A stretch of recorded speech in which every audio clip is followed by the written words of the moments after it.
मी बाबासाहेब जठार, वाघापूर, छत्रपती संभाजीराजे प्रतिष्ठानच्या वतीने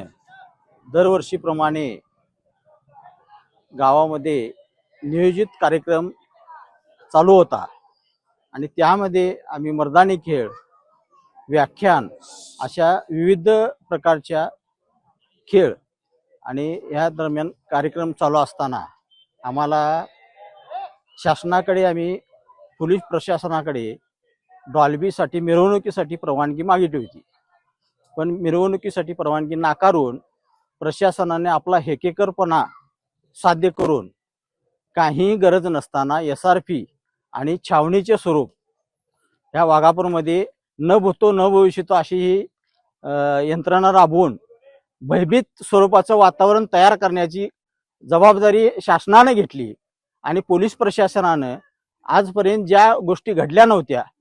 त्या घडल्यात अशा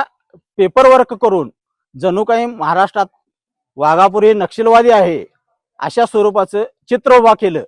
आणि त्यामुळं सगळ्या गोष्टीची परवानगी नाकारून काही घडत नसताना काही 2 दिवसामध्ये कार्यक्रमामध्ये आपल्या सगळ्या समाजाची लोक यात समाविष्ट होती। काहीही गरज नसताना विनाकारण प्रत्येक गोष्टीवर प्रेशर आणून हे करायचं नाही, ते करायचं नाही, मिरवणूक काढायची नाही, डॉल्बी लावायची नाही, बॉम्ब लावायचे नाही, ह्या ज्या गोष्टी आहेत ह्या दंडुकशाहीच्या पद्धतीनं मोडून काढायच्या। आणि एक गोष्ट अशी की आमच्या राजांच्या मिरवणुकीला प्रशासनानंच विरोध केला, बाकी कुणीही केलेला नाही, असं माझं स्पष्ट मत आहे।